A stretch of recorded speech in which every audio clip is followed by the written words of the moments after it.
Sénégal doon fi def social sa xajatu fi Sénégal di fi fayeeku salaire sa xaju fi woon monsieur le ministre des finances a ngi nii toog xam na bu baax li ñuy wax te boobu ba tey ñu ngi dimbali boobu ba tey ñu ngi jàppale boobu ba tey ñu ngi def li nga xam ne moo ñu war en tant que ministère mais di wax ni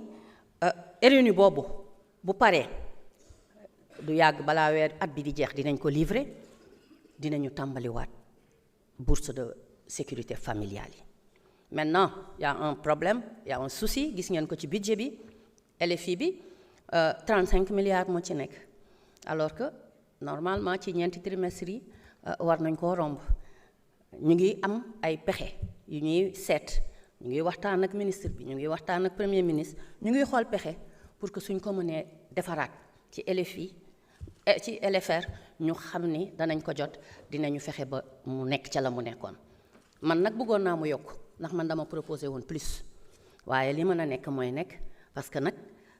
li fi am rek ngay demee marché ku nekk moo xam la nekk ca pañeem donc loolu mu yor rek lay mën a demee marché mais ñu ngi ñaan yàlla mu yokku li tax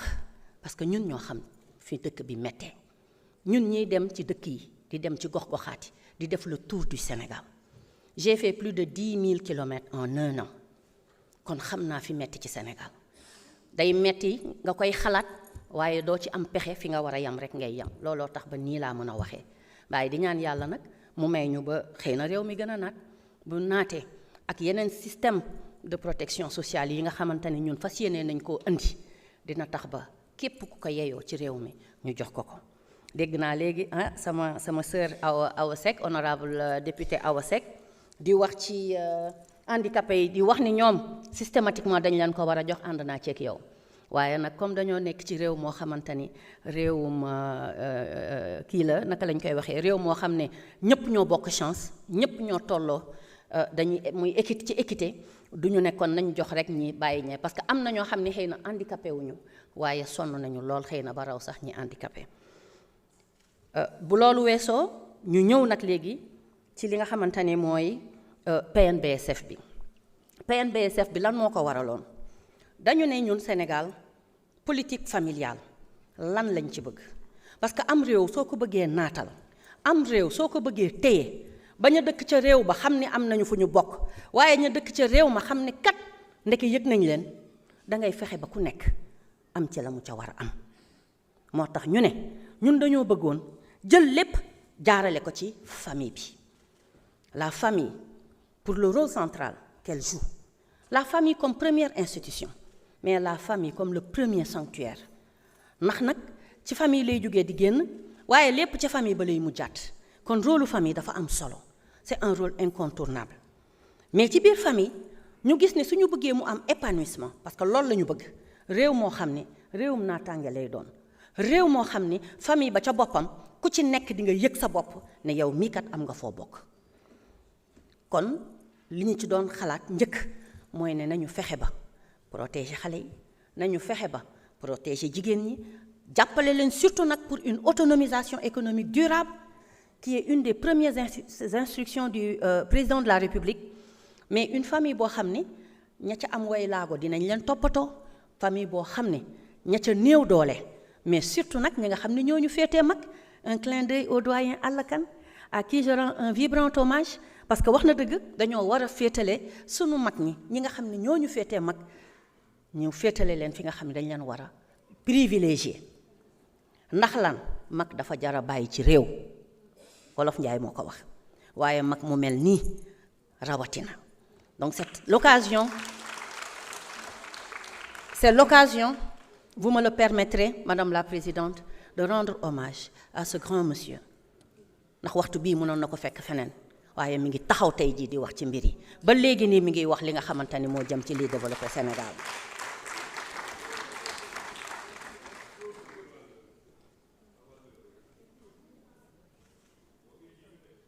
di wax ni li nga xam ne donc mooy bourse yooyu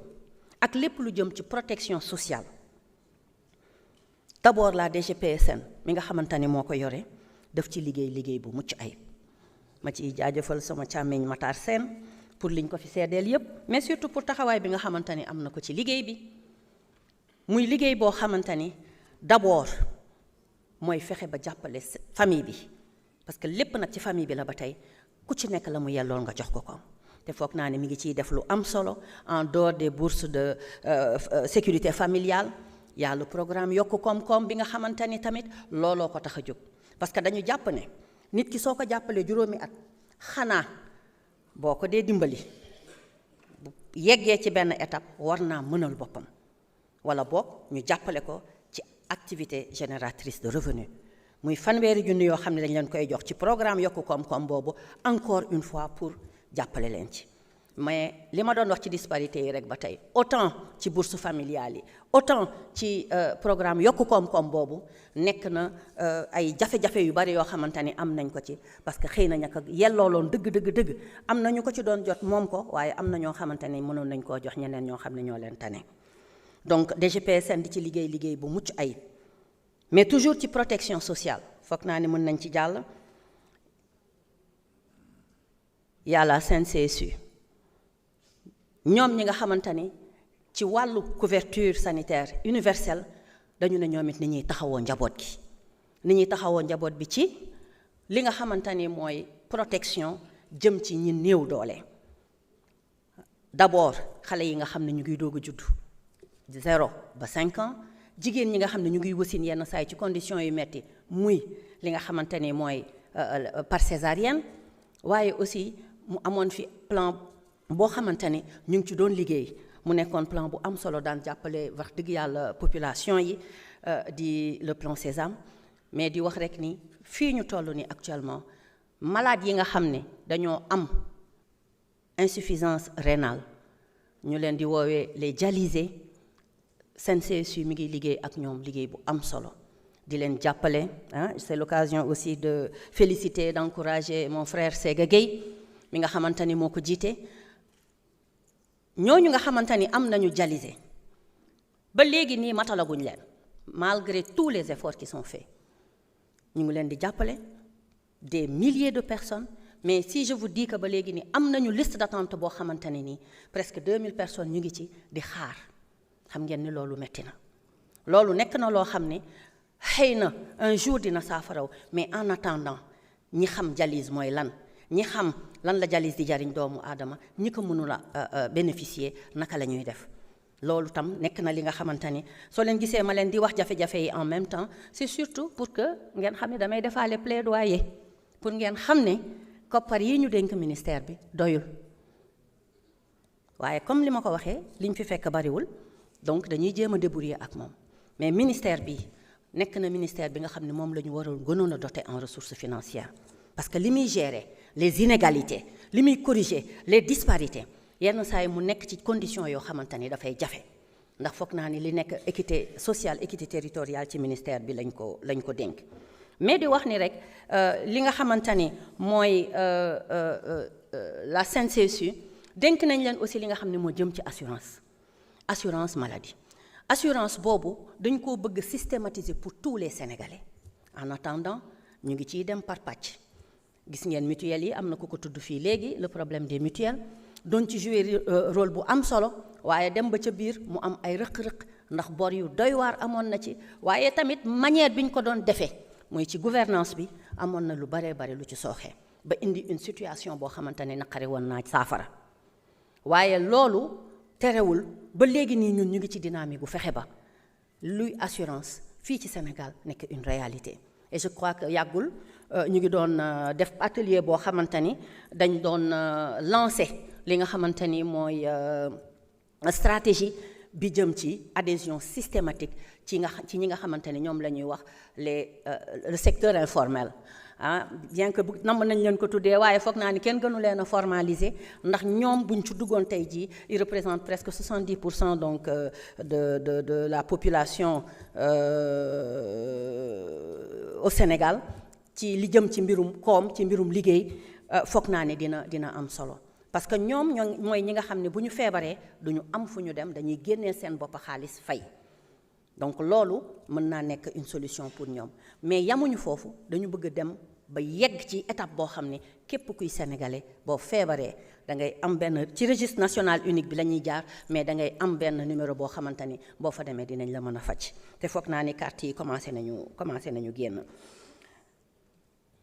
mais di wax rek ni le ministère de la famille de l'action sociale et des solidarités mission wam bu weesoo protection sociale boobu ñu wax ci li VBG muy les violences basées sur le genre muy parce que ci programme bi laa bëgg a wax rek tënk ko fa mais bu weesoo aussi li nga xamante ni mooy protection de la femme protection des droits des enfants protection des droits de la jeune fille nekk na loo xamante ni mission bi dafa laaj toute une panoplie de projets et de programmes yoo xamante ni moo ñuy may ñu mën ko dérouler mais yooyu yëpp bu ci nekk ci budget bi am na luñ ci laajoon waaye bu ñu seetee ba ci biir am na luñ ñu ci jox li ci des nag xam naa ni après dana ñëw yàlla na ko yàlla indi mais en tout cas on va se débrouiller pour travailler avec li nga xamante ni mooy les moyens du bord. ci biir loolu ñu ne naka la ñuy def pour que jigéen ñi mën a jàpp ci liy doxal kër gi naka la jigéen ñi mënee jàpp ci liy doxal kër gi mooy ñu fexe ba ñu am une autonomisation cette autonomisation des femmes nekk na loo xamante ni ala kulli àll mënut a ñàkk ndax xam nañ ne xëy na ñi góor ñi la ñuy am ci biir kër gi matewul mais charge yi duñu wàññeeku donc il faut ñu am na ñu jàppalee la femme pour son rôle de socle de la famille mu mën a jàpp ci li nga xam ne mooy doxal kër gi looloo waral donc président de la république bi mu ñu ko santee ñu teg ci ay waxtaan teg ci gëstu ba nga xamante ne projet yi nga xamante ne yépp amoon nañ ko dañ ko ñoŋal fexe ba teg ay projet yoo xam ni dañuy jàppale jigéen ñi ci biir ministère bi mu am ay mécanismes yoo xam ni moom la ñu bëgg jàppale jigéen ñi mécanisme yooyu d'abord mooy fexe ba dajale leen organiser leen structurer leen fexe ba fédérer leen ñu bokk gis-gis parce que mbir mi nag c'est l'occasion de remercier aussi l'honorable député Tafsir Thioye mbir mi nag mbirum seetaat doxalin baax na ci seetaat doxalin bi mooy lan effectivement s'il y a des problèmes d'or c'est parce que peut-être dans la famille il y a eu quelques failles mais xëy na aussi ci kër gi la jógee génn ci mbedd mi léegi kon nan la ñuy def mooy jéem a waxtaanee waat nag li nga xam ne mooy valeur retour aux valeurs bokk na ñun ci sunu programme xool nu ñuy defaraatee famille bi la famille un modèle de famille bi nga xamante ni dinañu may ñu yegg fi ñu bëgg a yegg ku nekk am rôle bu mu ciy jouer et quand je parle de famille je parle pas de famille nucléaire mais plutôt d'une famille sénégalaise boo xam ne ña ca war a nekk ñëpp dañ ciy nekk parce que valeur yooyu ñuy wax bokk na ci ñu xam ne dans la famille ku nekk da nga am rôle boo ci war a jouer ba ci rôle éducation bi nga xam ne xale bi jàngi ci école bi sax war nañ ko mottalil ci biir kër gi moo tax ñu ne bu ñu fexee ba famille bi am stabilité famille bi am épanouissement je crois que ce sera facile après pour que ñu mën a génnee Sénégal ci li mu nekk et comme le dit souvent le président de la République quand on va autonomiser les femmes on va permettre à l'État enfin de se développer donc développement au Sénégal faaw ñu jaarale ko ci jigéen ñi en une bonne partie parce que bu ñu amee kër gi dina naat te bu kër gi naatee jàmm dina am li ci des nag ñu mën koo yeggali loolu moo tax ci li nga xam ne mooy sunu politique d'autonomisation de la femme d'ailleurs ñu war a ci fan yi di ñëw je crois le 18 la foog na def atelier bi nga xamante ni mooy atelier de restitution de la loi d'orientation sur l'autonomisation économique des femmes volet boobu buñ ko matalee rek danañu mën a yegg fi ñu jëm mais pour loolu en dehors de regrouper les femmes en dehors de les organiser mais après il faut trouver des mécanismes d'accompagnement il faut que comme ni ko waxee léegi sama sœur Marie Angélique Diouf ñu bañ a yem ci jox leen xaalis rek bàyyi leen et nous on l'a compris très tôt moo tax on a un concept boo xam ne dañ ko def ci biir ministère bi tuddee ko les 3F muy financement boobu ma sœur mais di aussi formalisation formation ba nga xamante ni dinañ leen mën a may ñu am une qualité de production qui leur permettra de se faire labelliser, de se faire certifier, mais surtout d'avoir la possibilité de faire la commercialisation comme il se doit. Et loolu aussi ñu ngi ci organiser ay foires yoo xam ni de manière périodique et de manière géographique dañuy fexe fii ci Dakar comme ci yenn régions yi gën a sori ñu fexe jigéen ñi di fa daje ci ay foires di waxtaan. démb rek ñu ngi waxtaan ci concept boo xamante ne bëgg nañ ko lancer muy le système du troc duñ ko tuddee troc mais c'est le système du troc pour que jigéen ja ne Casamance di defar géejam di defar diwtiiram su bëggee xaalis wala mu soxla fii ca Dakar wala mu soxla waalo ceeb wala mu soxla ca Saalum bisaab wala buy du jël xaalis jënd ko mais dañ leen di dajale ci foire boo xam ni ku ci nekk boo ñëwee la nga indi na mu toll ca xaalis dina la may nga yóbbaale lu ni mel wala lu li nga bëgg ci xaalis ba mu tollool loolu tam nekk na système boo xam ne dañu xalaat ne mën na jàppale jigéen ñi parce que jaay mu jeex yombul balaa ngay jaay ba bëgg utaat li ngay soxla mën na bañ a mate donc peut-être xëy na ki soxla nga jox ko li mu soxla moom it bu ko amee mu jox la li nga soxla mën na ko yombal foog naa ni nag bon soxlawul nekk fi di wax li ñu def yëpp parce que on a effectivement fait beaucoup de choses déjà avec le programme PUMA le programme PUDC def nañu li jëm ci matériel d'allègement yu bare foog naa am na honorable yu ko fi wax muy ci ay moulin muy ci ay table de séchage muy ci lépp lu jëm ci ay frigo congélateur muy lépp loo xam ne ay kii d'emballage la d'étiquetage excusez-moi fexe nañu ba yenn zones yi bu ñu fa demee ñu jigéen ñi mënal seen bopp loolu te foog naa ni am na ku ko fi wax léegi loolu mi ngi nekk en marche ministère bi ci ay canevas yoo xamante ni qu'ils sont propres mi ngi ciy def liggéey bu mucc ayib mais di wax ni que pour démarrer 2026 parmi les projets prioritaires de l'agenda le projet national d'autonomisation des femmes bi nga xamante ni parmi les composantes am na ci la construction d'infrastructures ñu bëri wax nañ fi ay construction muy maison de la femme di maison communautaire yu mel noonu foog naa ni démb rek ànd naa ak programme bu ñuy wax PADES tamit nekk ci ministère bi ki nga xamante ni encore 20 minutes madame la ministre. merci beaucoup ki nga xamante ni moom mooy la coopération italienne financé ñu ko démb rek maa ngi dem recevoir 1200 femmes yoo xam ne ñoom ñëpp ku ci nekk tubaarkàlla macha allah dans les réseaux du Sénégal am nañ ci taxawaay boobu mais di wax ni aussi tabax nañ ci ay dispensaires tabax nañ ci ay maisons de la femme équipé nañu aussi maanaam pour wax rek ni ñu ngi def li ñu mën mais nag doole ji matewul mais en tout cas defar nañu lu toll 14 unités industrielles yoo xamante ni ci chaque région am nañ fa li nga xamante ni moo leen di dimbali pour ñu jàpp ci mais ci biir loolu toujours dans la protection le volet de protection de la femme le genre wax nañ ko fi léegi bi nga xamante ne dañ koo limité ci égalité femme homme du leneen ci ñun am na lu bari loo xam ne liggéey nañ ko ci lu am solo loo xamante ni pour jigéen ñi mënal seen bopp pour jigéen ñi am fit pour jigéen ñi mën a demal seen bopp nekk nañ ci di wax rek ni par rapport à ça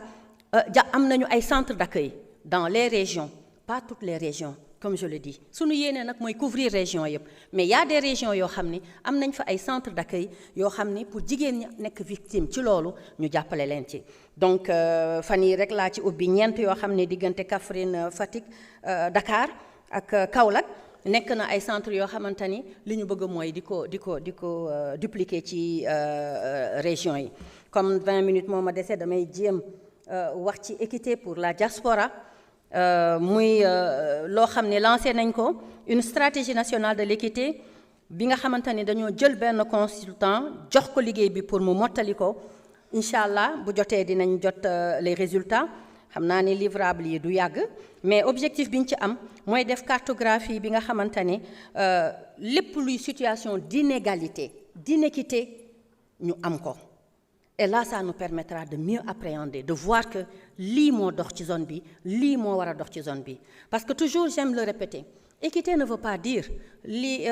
honorable député Sophie Mbaye am ca Pikine ñu ne dañoo bëgg waa Tambacounda am ko déedéet dañu bëgg moom ni mu amee li ko neex biir Pikine ñu bëgg waa Tambacounda am li ñu bëgg ñoom ca Tamba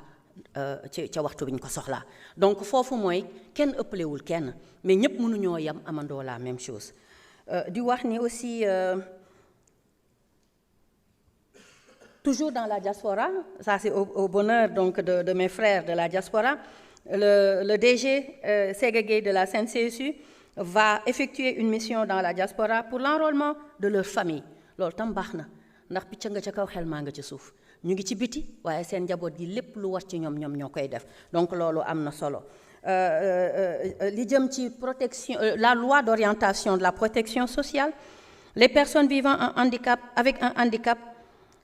wax dëgg yàlla lu bëri def nañ ko fi ndax nag l'administration est une continuité loolu lañ fi fekk mais di wax ni li nga xam ne jot nañ ko def ñun li ñu bëgg mooy mu gën a kawe. Donc il y a la prise en charge des personnes en situation de handicap détentrices de la carte d'égalité de chance. Il y a la prise en charge donc qui a démarré d'ailleurs dans le centre de promotion et de réinsertion sociale de Yène en attendant la mise en place des codes QR parce que ci loolu la ñu bëgg a jëm. L'application des codes QR. Et pour dire aussi que l'Agence de la couverture sanitaire universelle a pris en charge 2403 cartes d'égalité de chance à Dakar, 2862 à Thiès, 13400 en cours dans les autres régions et l'enrôlement va continuer dans toutes les régions. Bon, xëy na après dinañ ci joxe information yi war pour ne pas donner tous les détails. Ci fan lañ koy amee naka lañ koy defee mais di wax rek ni nombre de cartes yi ñu produire ñu ngi ci 10 021 cartes soit 8,2% ci quota bi yépp. Donc les services pris en charge par la carte d'égalité nekk na li nga xamante ni mooy lépp lu jëm ci seeni mobilité li nga xam ni moo jëm aussi ci seen wér-gu-yaram. Député Safiatou Kane wax na ci daara yi aussi mu nekk lu am solo. Prise en charge sanitaire des daara CNCSU mi ngi ciy def enrôlement bu bees boo xamante ni avec la nouvelle carte CNCSU dafay am un portage national mais xam ngeen ni ci biir loolu tam identification bi ñu war a def muy cartographie des daara ñu tàmbali ko parce que cabinet bi mi ngi tàmbali liggéey bi président de la République santoon ñu ko danañu gën a yombalal tam liggéey boobu. Parce que boo buggee daara bu ne nga wër fa dem fa du yomba et loolu foog na ci jubal jubbanti bi loolu nekk na lu am solo mooy fexe ba liggéey bi ñuy def ñu teg ko ci lu structuré ci lu organisé suñu nee dañuy dimbali daara yi ñu ne yan daara la xam daara yi nga xam ni dañu formel daara yi nga xam ni ba léegi nii des nañu xool nuñ leen di jàppalee ñu dem ci loolu et je crois que du yàgg dinañu organiser les assises des conditions de vie dans les daara comme ni ñu ko président de la République santé pour que mu gën ñoo may acteurs yëpp ñu boole leen ñu waxtaan ci loolu donc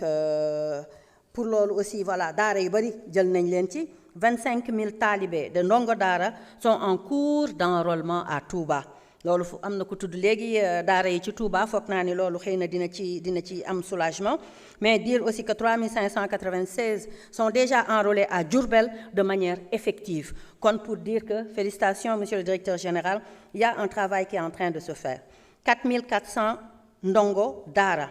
enrôlés dans les autres régions du Sénégal dans le cadre du programme CMU Dara. Pour aussi corriger, pour les cartes d'égalité de chance, ce n'est pas 10 000, mais 100 028 cartes d'égalité de chance. Donc, machallah, la sœur Ndeye Awa Dieng, foog naa ni yow ca Diourbel waxatoo dara Koumba Ndiaye pardon foog naa ni ca Diourbel waxatoo dara ndax la nga fa am bu ñu ko defee ci région yëpp dinañu permettre enfin ñu mën a jël en charge li nga xam ne mooy protection des enfants surtout xale yi nekk ci daara yi ndax ñoom ñooy nekk taalibe wala ñoom ñooy nekk dans situation de rue kon ñooñu bu ñu leen jëlee rek naka lañ organiser leen teg leen ci ay structures yoo xamante ni état bi da koy xam dina gën a yomb pour ñu taxawu leen. am na ko wax tamit ci mbiru xale taalibe yi nekk na problématique bu méttee ñuy ñaan yàlla mu taxawuñu ci ñu ngi ciy liggéey lu am solo avec la direction de la protection de l'enfant et de la protection des droits des enfants muy lu ñuy organiser très souvent avec le ministère de l'Intérieur et parfois de la justice parce que bu ñu yeggee ci benn volet comme li am fan yi nii donc dafay yegg ci justice mais pour dire que rek dañuy organiser yenn saa ay campagne génn ci biti fexe ba waxtaan ak xale yi yóbbu leen ci conditions yi nga xam ne dinañ leen fa mën a téye ba mu jot ñu delloo leen seeni famille te am na ci ay centaines d'enfants yoo xam ni delloo nañ leen mais le problème récurrent c'est que boo leen di delloo yenn saa yi bu dee ci daara yi la dañuy génnaat donc loolu tam laaj na ñu def li nga xamante ni mooy lël bi moo tax assise boobu dina apporter une solution ci problématique bi yépp am na ku wax ci statut pupille de la nation ce que la loi sur les pupilles de la nation de 2006 qui a été élaborée à la suite du drame regrettable du Joola tey jii la loi a presque 13 ans 19 ans je dirais bon c'est la raison pour laquelle mon département a entrepris les consultations pour réviser la loi parce que jot na nag ñu seetaat ko moo tax y a un projet de décret pour ñu décliner nag léegi les conditions parce que bu njëkk dañ doon wax ñi doon liggéeyal réew mi ñi nga xamante ni dañoo nekkoon ci liggéey dara dal leen ci waaye foog naa ni bi problème mu ex-détenu yi victimes yi amee ak yeneen foog naa ni nekk na loo xamante ni war nañ ko seetaat parce que mënuñoo jël ku nekk dugal ci dañuy def faraat décret bu bees xam naa ni président de la république dina ci taxaw pour que ñu mën leen a jël mais dire que donc le travail a commencé en tout cas avec l'ONPN et l'échéance est fixée en 2026 pour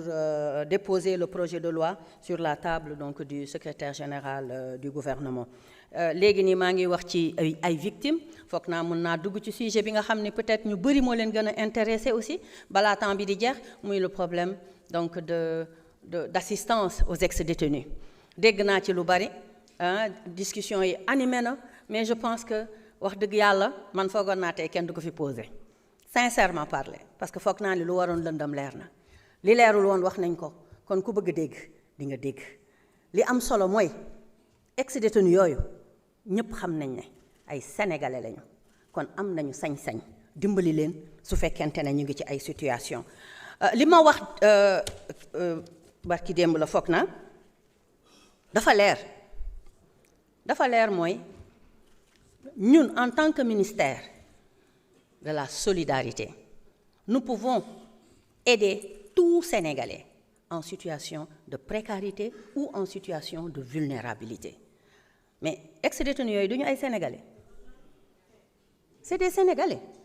dëgg la naam ku mu neexul ndax kuy jéem ci nit dara nit kooku yàlla dogal bon ci ay pexeem ak dogalam nit kooku nekk ci situation ñu war ko dimbali nga continuer non seulement yaa ngi ko doon pexeel yaa ngi ko dóor yaa ngi ko tëj yaa ngi ko def li nga ko def yépp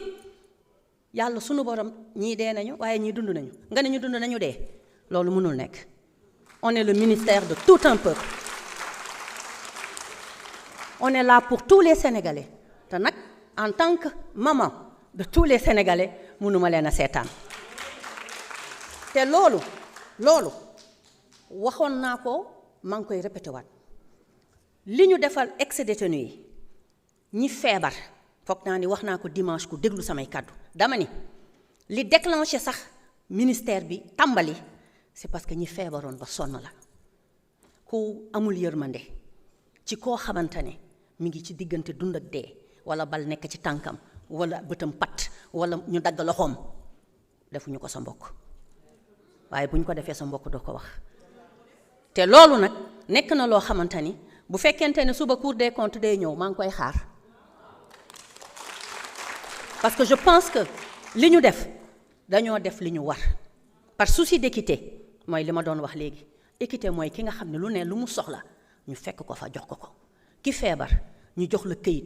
jox la photo yoo xam ne soo ko xoolee sa xel day wëlbatiku da ngay jooy man sama ministère foofu mooy ministère bi nga xam ne moo gën a metti ci Sénégal ay mettit rek la ñuy faj ay naqar rek la ñuy saafara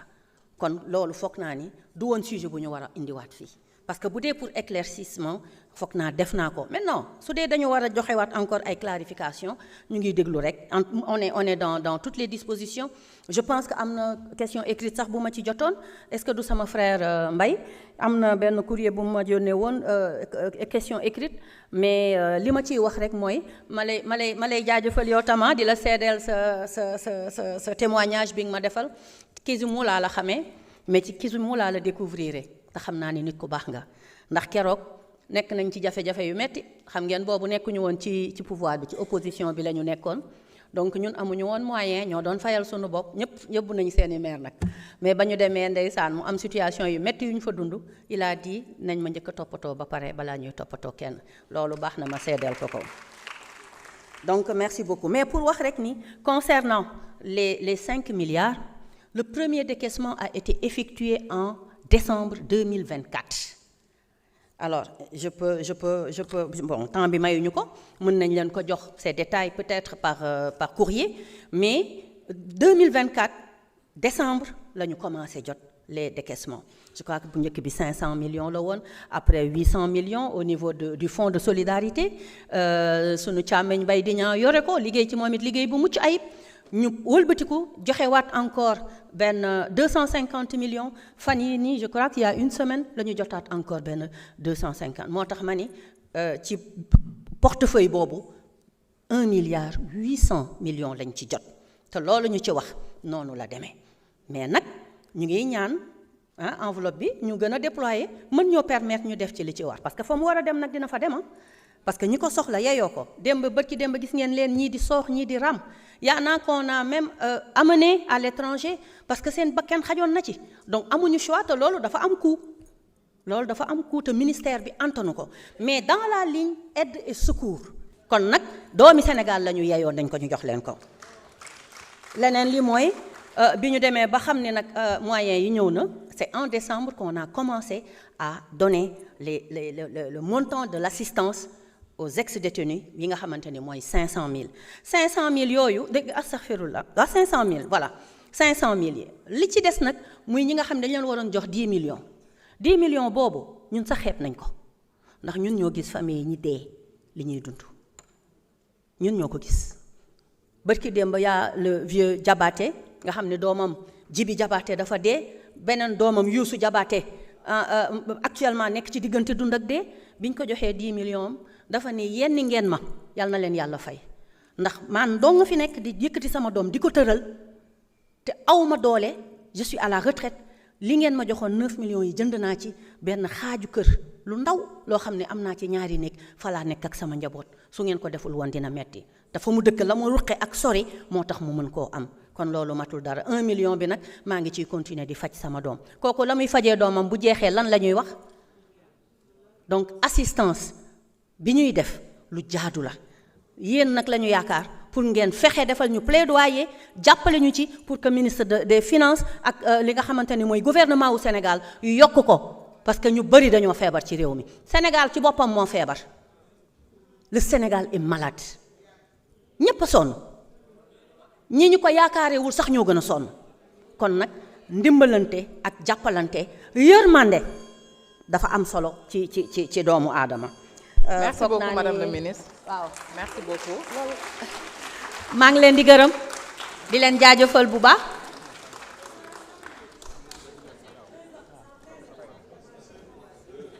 moom dafa mel ni présidente tey moom daf maa contre. dama laa yërëm ci taxawaay bi rek. 5 minutes je vais résumer pour 5 minutes. waaw donc damay tàggoo ci 5 minutes yi parce que mënuñu wax lépp mais li ñuy wax mooy gannaaw bi ñu dundee li ñu dund yëpp ci réew mi coono gi bari man li may ñaan sénégalais yi boo rawatina sama càmmiñ lee Abdou Mbow li ma lay ñaan mooy nga dawal yërmande dafa baax tu es mon frère wax dëgg neex yàlla aw ma benn xarma yàlla ak yow ak ñi nga nekkal Fa Binta maa ngi lay nuyu yow tam sama belle-sœur moom sama bàjjanu doom yi la macha allah donc ñu seq jàmm ak salaam waaye comme fagu ñu waxante dëgg nag foog ñu yegsi ci dawal leen yërmande mënu leen indi réew mi fii ngeen ko indi ba pare wëlbatiku nag ne kenn du defar il faut ñu rectifier di wax ni voilà li ci des dafa bari mais dinañ ko yeggali ci li nga xam parce que li mooy li ma doon wax rek normalement hein, par devoir d'équité on devait nous donner au moins 1 heure de temps et demi parce que ministère bi mission am dafa yaatu mission am dafa bari lool ba nga xam ni mënoo waxandoo lépp ci benn te bu ci nekk nag dafa xóot je crois que donc j'ai parlé de tout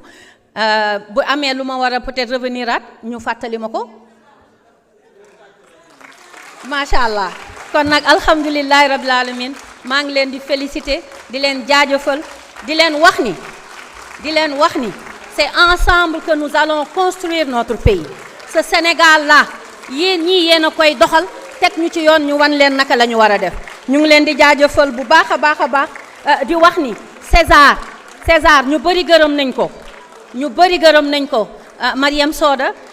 foog naa ni nekk na loo xamante ni mi ngi ko fay liggéey ma koy ñaanal lu baax a baax ndax li muy def Sénégal yëpp ma woo di ma ko wax alhamdulilah le fonds de solidarité monsieur Baydignan la même chose waaye problème mu transparence bi rek lay tàggoog yéen jubal jubbanti lañ ñu wax su ma bëggul woon lu leer bëgguma lu jub du ma jël ab magistrat ma def ko directeur de cabinet mon directeur de cabinet est un juge ndax lan bëgg lu leer ndax ragal ndax ministère bi ma yore moom day ministère ministère bayre la waxu xaalis dafa yomb moo tax ba toujours dama naan rek balaa may def naa leen laaj ñoom ñi et c'est l'occasion de leur rendre hommage tout mon cabinet et tout le ministère maa ngi leen di jaajëfal bu baax a baax di leen remercier madame la présidente donc je vous retourne la parole merci beaucoup merci beaucoup madame le ministre